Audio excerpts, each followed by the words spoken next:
Shutter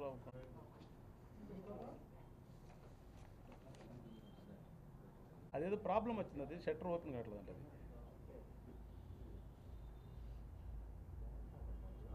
ఆన్లో ఉంది కానీ షట్టర్ అవ్వట్లేదు. నేను టిట్కో ఇళ్ళు బాగా జరిగినాయి ఏమన్నా? టిట్కో ఇళ్ళు ఓకేనా?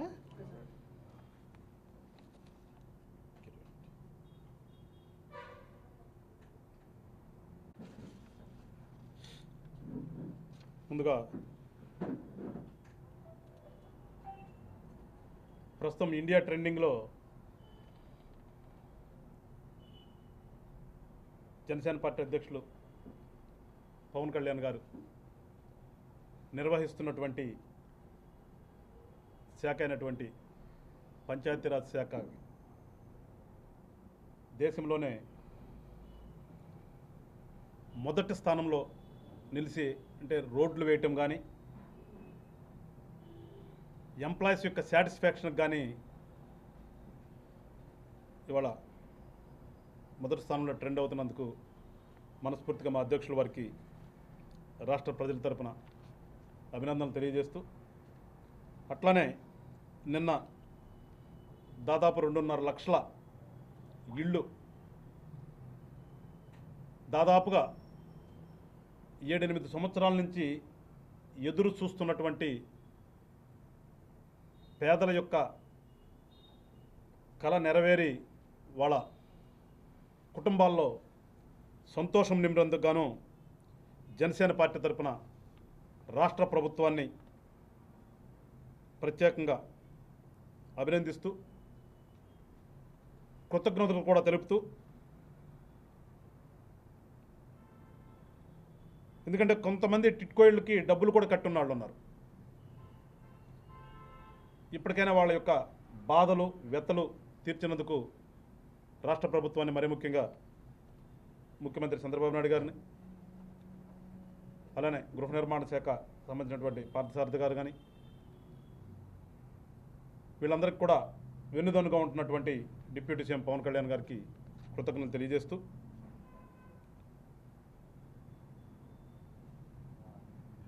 ఇక అమరావతి మీద వైఎస్ఆర్ పార్టీకి సంబంధించిన వాళ్ళు 2-3 రోజుల నుంచి మీ అందరికీ తెలుసు, ప్రజలు కూడా గమనిస్తున్నారు. ఆ క్యాపిటల్ విషయంలో ఉన్నటువంటి ఆ సందిగ్ధతని పోగొట్టి అమరావతి క్యాపిటల్ అనే విధంగా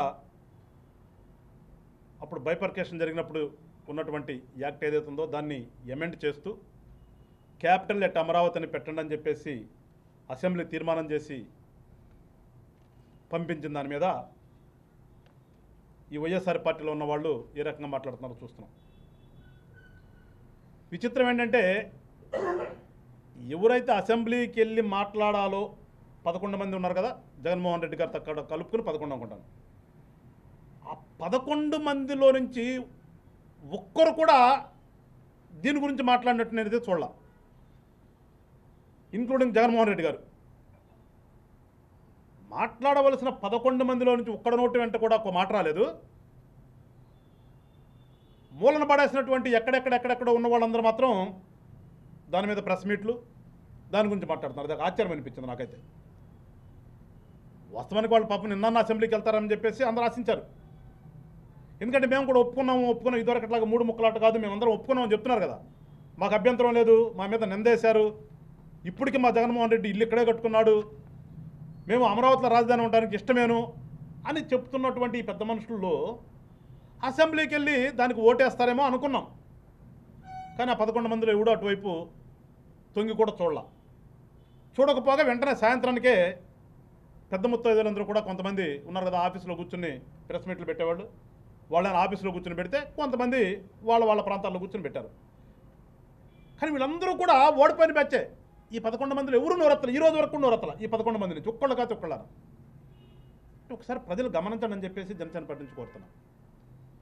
ఎప్పుడు కూడా మాట్లాడవలసిన వాడు మాట్లాడితే ఇంపాక్ట్ వేరుగుంటుంది, మాట్లాడకూడని వాడు మాట్లాడితే దాన్ని ఎవడు పట్టించుకోడు.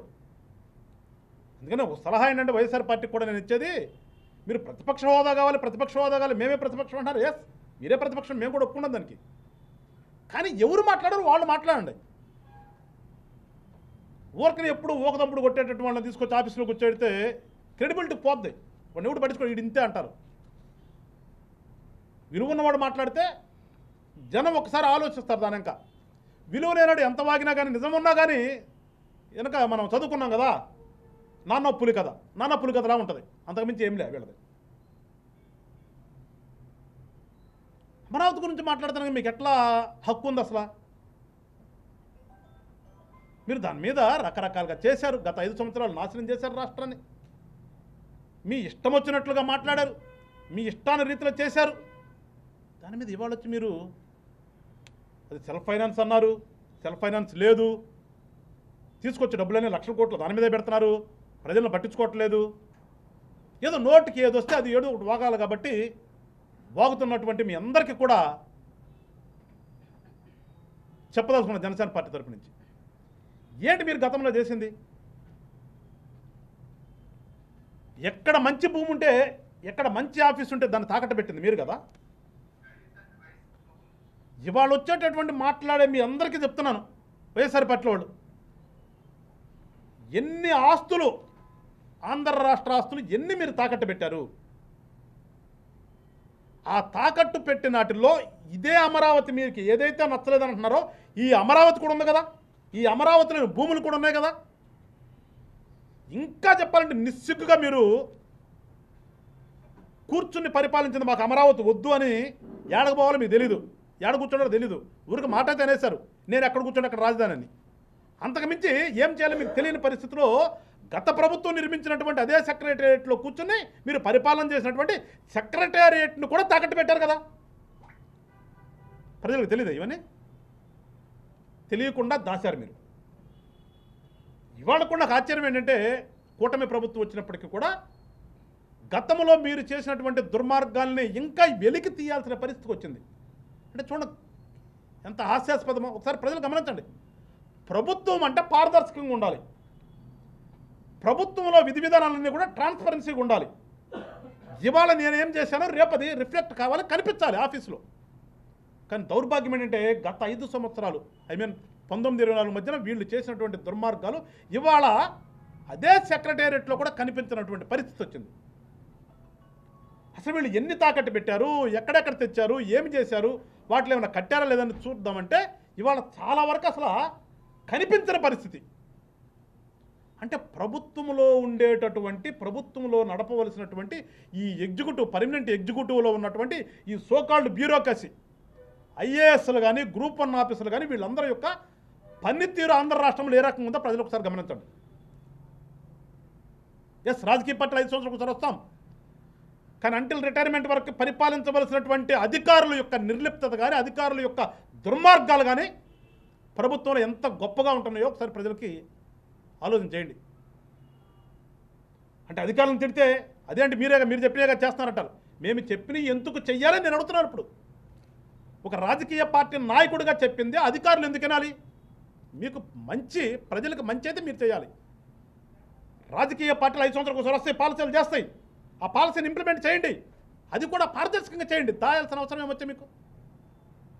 ఇవాళ వచ్చి అమరావతి గురించి రకరకాల మాట్లాడుతున్నటువంటి ఈ పెద్దలందరికీ చెప్తున్నా, ఎన్నిరా మీరు తాకట్లు పెట్టింది? ఎన్ని తాకట్లు పెట్టారు మీరు?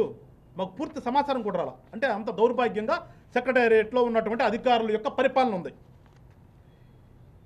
ఏపీఎస్డిసి కింద రాష్ట్రంలో ఉన్నటువంటి పలు సంస్థలన్నింటినీ కూడా తీసుకొచ్చి దాంట్లో మెర్జ్ చేసి ఈ భూములన్నీ కూడా దానికి బదలాయింపు చేసి ఏపీఎస్డిసి కింద దాదాపు 25,000 కోట్ల పైసలకు అప్పు తీసుకున్నారు తాకట్లు పెట్టి. ఏపీ బేవరేజ్ సిస్టమ్ పెట్టిన విషయం అందరికి తెలిసింది, అది బయటకు వచ్చింది. ఏపీ బేవరేజ్ అంటే ఈ సారాయి, దాని ఏదో కొత్త పాలసీలు అన్నారు, రేట్లు తగ్గి పెంచామన్నారు, ఏదేదో చెప్పారు, రకరకాలు చెప్పారు. ఇవాళ అది కల్తీ మద్యం కింద కేసు జరుగుతుంది అనుకోండి, చిట్టు రేపు జరుగుతుంది. దాని కింద 10,000 కోట్లు తీసుకొచ్చారు. ఏపీ ఐఐసి కింద ఒక 10,000 కోట్లు plus AP state financial service limited కింద, అంటే అసలు లెక్కలు కూడా ఈ రోజుకు కూడా రాకుండా ఉన్న పరిస్థితి. మరి అటు పరిస్థితి ఏంటి? వాటికి వడ్డీలు ఎట్లా కట్టాలి గవర్నమెంట్? ఇవాళ రీపేమెంట్ ఎట్లా జరగాలి? అంటే అసలు ఎన్ని తెచ్చారు ఏంటనేది కూడా ఇన్ఫర్మేషన్ లేకుండా చేసినటువంటి ఘనత పొందినటువంటి ఆంధ్ర రాష్ట్ర ప్రభుత్వంలో పనిచేస్తున్నటువంటి ఈ సోకాల్డ్ హెచ్డిఓస్ అందరూ కూడా జనసేన పార్టీ నుంచి చెప్తున్నాం. జనసేన పార్టీ అనేది స్థాపన ఈ రాష్ట్రంలో ఈ రాజకీయాల్లో ఒక మార్పు తీసుకొద్దామనే నినాదంతో పవన్ కళ్యాణ్ గారు మొదలుపెట్టారు. మీ అందరికీ హెచ్చరిస్తున్నాం, తప్పు చేస్తే ఐఏఎస్ అయినా సరే వెనక్కి వెళ్ళాల్సిందే, వెనక్కి మీన్స్ కట్టకట్టల్లాకి వెళ్ళాల్సిందే. మీరు ప్రజల కోసం కానీ మీరు పనిచేయాల్సింది మీకు నచ్చినటువంటి రాజకీయ పార్టీ కోసం కాదు. చూస్తున్నాం ఈ మధ్యన కూడా సర్వీస్లో ఉన్న వాళ్ళు కూడా పాపం జగన్మోహన్ రెడ్డి గారి మీద ప్రేమబాక మీటింగ్లు పెడుతున్నారు ఢిల్లీ. అందరికీ హెచ్చరిస్తున్నాం జనసేన పార్టీ తరపు నుంచి, మీరు ప్రజల కోసం ఉన్నాము అనేది మర్చిపోకుండా ప్రజల కోసం పనిచేయండి జాగ్రత్తగా మీరు. అప్పుడు మిమ్మల్ని అందరూ కూడా రక్షిస్తారు, దండలేస్తారు తప్పితే అదర్వైజ్ దండకు బదులు చేతులకి బేడీలు పడతాయి. ఇట్లా ఏపీ మినరల్ డెవలప్మెంట్ కార్పొరేషన్లో 1000 కోట్లు, ఇవన్నీ కాకుండా అన్ని కొన్ని సెక్టర్లన్నీ కలిపి దాదాపుగా కొన్ని కార్పొరేషన్స్ కింద 50,000 పైచిలుకు. అంటే టోటల్గా మనం చూస్తే దాదాపు 1,02 లక్షల కోట్ల మధ్యలో మీరు ప్రభుత్వ ఆస్తుల్ని, ఆఫీసుల్ని, ప్రభుత్వ యొక్క సంస్థలన్నింటినీ కూడా తాకట్లు పెట్టి తెచ్చినటువంటి మీరు వచ్చి వాళ్ళ ఇక బుగ్గన రాజేంద్ర రెడ్డి గారు ఎక్కడున్నారు మనకు తెలుసు. గత 5 సంవత్సరాలు కూడా ఢిల్లీలో తప్పితే ఎప్పుడు పాపైన ఏపీలో కూర్చున్నది లేదు. ఆయన ఏదో రాజధాని మీద పెట్టేస్తున్నారు డబ్బులన్నీ, రాజధాని కోసం అప్పులు చేస్తున్నారు అని మాట ఎట్లా మీకు సిగ్గు అనిపించట్లా మీకు? అసలు రాష్ట్రానికి రాజధాని ఒకటి ఉండాలి కదా, రాజధాని అక్కడ పరిపాలన ఎక్కడ చేస్తావు? ఇవాళ మీ యొక్క పిచ్చిస్తాతానికి, మీ యొక్క పరాకాష్ఠకి ఇవాళ ఎమ్మెంట్ చేయాల్సినటువంటి పరిస్థితి వచ్చింది. ఒక రకంగా ప్రజలకందరికి సిగ్గు, అది మీకు కాదు, మీకు ఎట్లా సిగ్గుచరం లేదు, ప్రజలు సిగ్గుపడాలి. విడిపోయినటువంటి ఒక రాష్ట్రంలో రాజధాని నిర్మించుకోవడానికి దానికి ఒక చట్టబద్ధత కల్పించడం చెప్పేసి గవర్నమెంట్ ద్వారా, సెంట్రల్ గవర్నమెంట్ ద్వారా చట్టం చేర్చుకోవాల్సినటువంటి ఒక ఆవశ్యకత ఏర్పడిందంటే అది ఎవరికి సిగ్గది? ఒకసారి రాజకీయ నాయకులుగా ఆలోచించడం చెప్పేసి వైఎస్ఆర్ పార్టీలో ఉన్నటువంటి ప్రముఖులందరినీ కూడా జనసేన పార్టీ నుంచి కోరుతాం. మీ యొక్క నిర్వాకానికి రాష్ట్రం నాశనం అయిపోయింది కదా, ఆ నాశనం అయిపోయిన దానికోసం ఇవాళ మళ్ళీ రీకన్స్ట్రక్ట్ చేద్దామని ఒక ఆలోచనతో ముందుకెళ్తుంటే స్వాగతించండి రా బాబు. మీరు రాజకీయ నాయకులు ఎవరిపైనా కూడా స్వాగతించాలి, ఏదైనా మంచి జరుగుతుంటే. దానికి పార్టీతో పని లేదు, దానికి ఎలక్షన్స్ వచ్చినప్పుడు తనుకుందాం. ఎలక్షన్స్ అయిన తర్వాత మళ్ళీ రాష్ట్ర అభివృద్ధి కోసం అన్ని పార్టీలు కూడా పనిచేస్తే అది రాజకీయ పార్టీ తప్పితే లేదు నాకు అధికారమే కావాలి, నాకు అధికారమే కావాలి, నాకు అధికారమే కావాలి అంటే నవ్వుతారు. ఇక్కడ ఒకసారి వైఎస్ఆర్ పార్టీ వాళ్ళందరూ కూడా ఒకసారి గమనించండి అని చెప్తున్నాను. దీనికి తోడు ఈ మధ్యన పదే ఏంటన్న పదము, అంతకుముందు మనం విన్నాం క్విడ్ ప్రోకో, ఇన్సైడర్ ట్రేడింగు, విచిత్రమైన పదాలన్నీ కూడా డిక్షనరీకి ఎక్కించినటువంటి ఘనత వైఎస్ఆర్ పార్టీ వాళ్ళకు ఉంది. ఇప్పుడు కొత్తగా ఇంకో పదం వచ్చింది, క్రెడిట్ స్టోరీ అంట. భారతీయ మధ్యన తోడు మొదలు పెట్టారు పాపం జగన్మోహన్ రెడ్డి గారు కానీ ఆయన సంబంధించినటువంటి అనుచర గణం కానీ. క్రెడిట్ స్టోరీ ఏంటి అసలు? ప్రభుత్వం అనేది ఎప్పుడు కూడా కంటిన్యూస్ ప్రభుత్వం, 5 సంవత్సరాలకు ఒకసారి ప్రజల చేత ఎన్నుకోబడాలి. 5 సంవత్సరాల్లో మనకిచ్చినటువంటిది ఏ ప్రభుత్వం, ఏ పార్టీకి ఇస్తే ఆ పార్టీ ప్రభుత్వం నడుపుతుంది, కొన్ని పాలసీలు తీసుకొస్తుంది, ఆ పాలసీలు కంటిన్యూ అవుతుంటాయి. ఎవరైనా చేసే పని అదే. అది మీరు చేయలేదు కదా గతంలో. ప్రజావేదిక పగలగొట్టావు, రాజధాని అంటే వద్దన్నావు, ప్రభుత్వ పథకాలు అంతకుముందు పెట్టినటువంటి ఏది కూడా కంటిన్యూ చేయకుండా ఆపేసినటువంటి ఘనత మీకు ఉంది. ఎందుకంటే మీకు ప్రభుత్వం ఎట్లా నడపాలో తెలిస్తే కదా మీకు. అందుకని ఈ పదం వచ్చింది వాడు క్రెడిట్ స్టోరీ. క్రెడిట్ స్టోరీ ఏంటి? కంటిన్యూస్ కదా. అదే మీరు గెలుచుంటే మీరే కంటిన్యూ చేసేవాళ్ళు. అదే గతంలో 14-19 మధ్యలో ఉన్నటువంటి అప్పుడు ఎన్డీఏ ప్రభుత్వం గెలిచినట్టు వాళ్ళు కంటిన్యూ వాళ్ళు చేస్తారు. రేపు ఇప్పుడు మేము ఇచ్చినటువంటి వాటిని ఉంటే నువ్వు కంటిన్యూ చేస్తావు. నీకు కంటిన్యూ చేతగా నీకు చేతగాకే వాళ్ళ టిట్కో వెళ్ళి నిన్న మేము పంచితే మేము కట్టినట్టు మీరు ఇచ్చుకున్నారు అంటారు. ఏం నువ్వు కట్టింది? రంగులు వేసుకున్నావు గతంలో. నువ్వు ఎక్కడ నాకు తెలిసినంతవరకు రాష్ట్ర వ్యాప్తంగా 1-2 సార్ల కొన్ని పనులు టైం సరిపోక గతంలో ఆగిపోయినాయి. ఆ వచ్చినట్టు ఏదన్నా కంప్లీట్ చేసుంటే బహుశా ఏది 1-2 సార్లే. కడమాయని నువ్వు చేసిన పని ఏంటి? రంగు వేసుకోవటమే కదా. ఎవడన్నా పని చేస్తాడా? పూర్తిగా ఫ్రీగా ఇచ్చిన ఇళ్ళ మీదే రంగులు వేయడానికి లేదని చెప్తే టిట్కో ఇళ్ళన్నీ కూడా దాదాపుగా లబ్ధిదారుల దగ్గర నుంచి కొంత అమౌంట్ తీసుకున్నారు. గవర్నమెంట్ ఏమి ఊరకనే ఇవ్వాలా, వాళ్ళ దగ్గర నుంచి కొంత అమౌంట్ తీసుకునే మనం వాటిని ఇస్తున్నాం గవర్నమెంట్ తరపు నుంచి. వాటి మీద రంగు వేసుకున్నావు తప్పితే నువ్వేంటి నువ్వు చేసింది? పోనీ ఇచ్చావు, మరి ఎందుకు అలా? మీరే కట్టారు కదా, ఎవడా పెడి మిమ్మల్ని? 14-19 మధ్యన కొంతమంది లబ్ధిదారులు ఇస్తే పాపం వాళ్ళందరూ బయటకు పంపించి మీ వాళ్ళని పిలిచి మీ మంది మార్పాలు మళ్ళీ డబ్బులు తీసుకుని వాళ్ళ దగ్గర ఆ టిట్కోళ్ళ మీద డబ్బులు సంపాదించుకున్నారు బాగానే మీరంతా. అవి సరిపోతున్నట్టు జగనన్న కాలనీ కొన్నారు పాపం ఎటుపోయినా తెలీదు. ఏంటి క్రెడిట్ చోరీ? ఒకటంటే ఒకటి చెప్పండి. మీరు క్రెడిట్ చోరీ అని మాట అనేయటం కాదు కదా. మీరు పూర్తి చేసిందంటే అట్లా గతంలో ఎంత చెప్పున గత 5 సంవత్సరాలు నేను బటన్ నొక్కాను వెళ్ళాను తప్పితే జగన్మోహన్ రెడ్డి గారు ఇదిగో నేను నిర్దిష్టంగా ఈ ఆంధ్ర రాష్ట్రంలో ఈ పని చేశాను, ఇది కంప్లీట్ అయిపోయింది, దీని ద్వారా ఇదిగో ఇంత మందికి ఉపాధి కల్పింది అని ఒకటి చెప్పు ఒకటి. అప్పుడు మేము అనుకుందాం పాప నీ పేరు తీసేసి మా పేరు పెట్టాము అనుకుందాం. ఎక్కడ కూడా నువ్వు వేసిన శిలాఫలకాలు మేమే పగలగొట్టలేదు కదా. గతంలో మీరు చేశారు, మా శిలాఫలకాలను పగలగొట్టారు మీరు. కానీ నువ్వు వేసుకున్నటువంటి పునాది రాళ్ళు మేము ఎక్కడ తీయలేదు కదా. మరి ఏంటి ఇంకా క్రెడిట్ చోరీ? నవ్విపోదురు కాక జగన్మోహన్ రెడ్డి గారు. జనం నవ్వుకుంటున్నారు మిమ్మల్ని చూసి. ఒక్కసారి తెలుసుకోండి. ఏమీ లేక నిన్నటి రోజున ఈ మూలన పడ్డ వాళ్ళందరూ కూడా ఆ మూలపేటను పోయారు. పాప ఇప్పుడు 2 సంవత్సరాల నుంచి మూలన కూర్చున్నారు. ఏం చేయాలో తెలియక సముద్రం పక్క పోదాం అని చెప్పి ఆ మూలపేట పోయారు. ఆ మూలపేట పోయి ఏదో చెప్తున్నారు, ఏదో మేమేదో చేసేసాము పోర్టు అని. అరే నీ అమ్మ, ఎన్ని పోర్టులకు శంకుస్థాపనలు చేశారు జగన్మోహన్ రెడ్డి గారు మీరు? ఒక్కదానికైనా బడ్జెట్ ఇచ్చారా? ఒక్క సాటన్నగానే ఏమన్నా కొంచెమైనా కట్టారా? సిగ్గు లేకుండా మరి చిన్న జట్టీలు కూడా కట్టలేకపోయారు కదా. పోర్టు సంగతి దేవుడికి ఎరుగు. చిన్న జట్టీలు కూడా కట్టలేకపోయారు కదా మీరు ఎట్లా మూలపేట పోయి వాళ్ళు ఏదో మేమేదో చేస్తుంటే వీళ్ళు ఏదో ఆపేశారని. ప్రభుత్వం అని ఏ రకంగా నడపాలో తెలిసినటువంటి నాయకులు ఉన్నటువంటిది వాళ్ళ కుటుంబ ప్రభుత్వం. ప్రభుత్వం అంటే ఎప్పుడూ కూడా కంటిన్యూస్గా ఉండే ప్రాసెస్ అని తెలిసినటువంటి లీడర్స్ ఉన్నటువంటిది కుటుంబ ప్రభుత్వం. మేము ప్రభుత్వం అంటే కంటిన్యూస్ అనుకుంటాం, కానీ నీకులాగా 5 సంవత్సరాల వరకేను, 5 సంవత్సరాల తర్వాత మళ్ళీ ఇంకొకటి అని మేము ఎప్పుడు అనుకోవాలి. మేము కనిపించిన దాని మీద వెళ్ళే పేర్లు వేసుకున్నాం.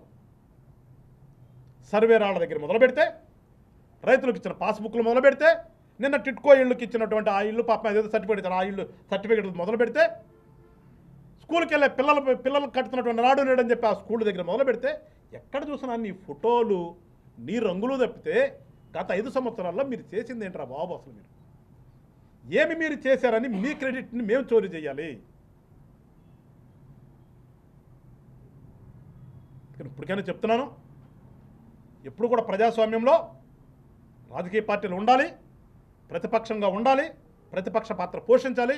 ఇంకోటి ఏంటంటే నేను చెప్పేది అసలు ఎప్పుడూ కూడా ప్రజాస్వామ్యంలో అధికారంలో ఉండే పార్టీ కంటే కూడా ప్రతిపక్ష పార్టీకి విలువ ఎక్కువ ఉంటుంది. ప్రతిపక్ష పార్టీకే విలువ ఎక్కువ ఉంటుంది, ఎందుకంటే ప్రజల తరపున పోరాడతారు కాబట్టి.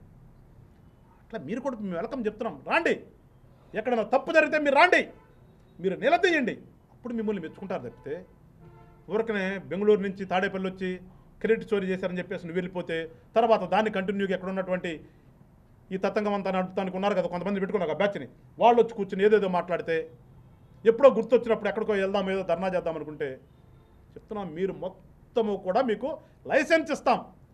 ప్రభుత్వంలో మీరు ఎక్కడికి వచ్చైనా మీరు ఏదైనా చూడటానికి పరిపిష్టిస్తాం.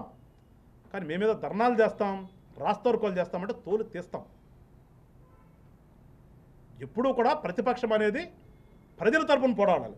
మీ పార్టీ కోసం కాదు, మీ జెండా కోసం కాదు, ప్రజల కోసం మీరు కనుక వస్తే ఎప్పుడూ కూడా స్వాగతిస్తాం.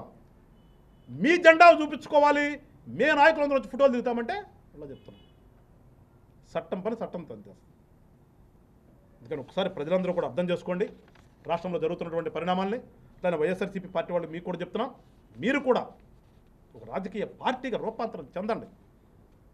ఇప్పుడు దాకా ఎప్పుడు అంటుంటా అలా ఇది పార్టీనా లేకపోతే 420 బ్యాచ్ అని, మీరు కూడా రూపాంతరం చెందండి. ప్రజల కోసం అందరం కలిసి పనిచేద్దాం. ఎలక్షన్స్ అప్పుడే పోటీ పడదాం, తర్వాత మళ్ళీ అందరం కలిసి రాష్ట్ర అభివృద్ధి కోసం పనిచేద్దాం. ఇవాళ రాష్ట్రంలో శరవేగంగా రాజధాని నిర్మాణం జరుగుతుంది, శరవేగంగా అభివృద్ధి పనులు జరుగుతున్నాయి. వైజాగ్ దగ్గర నుంచి మొదలు పెడితే చిత్తూరు వరకు కూడా అన్ని రకాలుగా ప్రజలందరూ కూడా చాలా హ్యాపీగా ఫీల్ అవుతున్నారు. ఇంకా 2-3 సంవత్సరాల్లో ఇక్కడ చదువుకున్నటువంటి పిల్లలందరూ కూడా ఇక్కడే ఉద్యోగాలు వచ్చే విధంగా వాళ్ళ ప్రణాళికలకి రూపకల్పన చేస్తున్నాం. ఇలాంటి సందర్భంలో మీరేమన్నా రాజకీయం తెలిసిన వాళ్ళు ఉంటే ఒక సలహా ఇవ్వండి. అదర్వైజ్ మమ్మల్ని చూసి నేర్చుకోండి, మళ్ళీ 29లో పోటీ కొద్దురు కానీ, ఎందుకంటే 263 సీట్లు అవుతాయి అన్నారు ఏదో మరి పెరిగి. ఇప్పుడు దానికోసం మీరు ప్రణాళికలు చేసుకోండి చెప్తే ప్రభుత్వం మీద ఏదో బురద చల్లుదామనే ప్రయత్నం చేస్తే ఆ బురద మేమేమి అనకుండానే తిరిగి మీ మీద పడుతుంది. అందుకని ఒకసారి గమనించుకుని మెలగండి అని చెప్పేసి వైఎస్ఆర్సీపీ వాళ్ళందరూ చెప్తూ రాష్ట్ర ప్రజలందరూ కూడా విజ్ఞప్తి చేస్తున్నాను.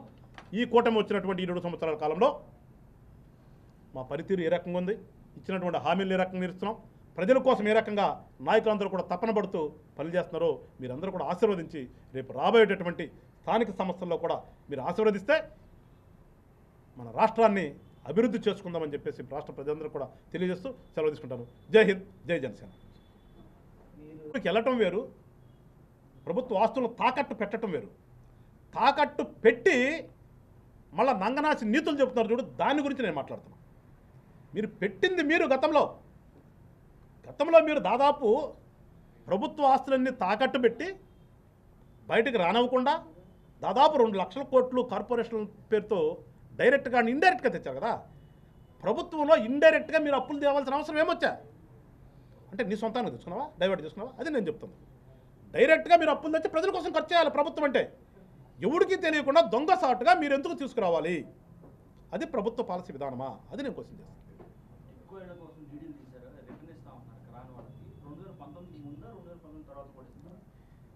టిట్కో ఇళ్ళ మీద కూడా నిన్న మేము చేసాం మీరు పంచుతున్నాను అంటున్నారు. ఆ టిట్కో ఇళ్ళను కూడా తాకట్టు పెట్టి గత ప్రభుత్వం వైఎస్ఆర్సీపీ ప్రభుత్వంలో ఉన్నటువంటి పెద్దలు జగన్మోహన్ రెడ్డి గారి యొక్క ఆధ్వర్యంలో దాదాపు 1500 కోట్ల వరకు ఆ టిట్కో ఇళ్ళ మీద అప్పు తెచ్చారు. ఇప్పుడు మేము ఇచ్చినటువంటి హామీ ఏంటి? తర్వాత తీసుకొచ్చి వేరే రుణం తీసుకొచ్చి ఆ రుణం తీర్చేసాము. ఇప్పుడు ఏదైతే పాపం అప్పుడు ఇబ్బంది పడ్డారో పేద ప్రజలు డబ్బులు కట్టి వాళ్ళందరికీ కూడా వెనక్కిద్దామనే ఒక ఆలోచన ప్రభుత్వంలో జరుగుతుంది. దాన్ని కూడా బడ్జెట్ ప్రకారంగా చూసుకుని వీలైనంత వరకు కూడా పేదలందరికీ కూడా ఫ్రీ ఎందాక నేను అందో అందుకే ఏమో నువ్వు ఊరకనే ఇచ్చినవి కాదు, వాళ్ళందరి దగ్గర డబ్బులు తీసుకున్నారని. అందుకని ఇప్పుడు ఏంటంటే ఆ డబ్బులు కూడా వాళ్ళకి వీలైతే వెనక్కి ఇచ్చేసేసి ఫ్రీగా పేదవాడికి ఇల్లు ఇవ్వాలనేది గవర్నమెంట్ పాలసీ కాబట్టి ఆ పాలసీ కోసం ప్రయత్నం చేస్తాం. అది కనుక బడ్జెట్ అడ్జస్ట్మెంట్ అయితే ఖచ్చితంగా వాళ్ళందరికీ కూడా వెనక్కి వాళ్ళ డబ్బులు వాళ్ళకి ఇచ్చేసేస్తారు. త్వరలో అది కూడా జరుగుతుంది.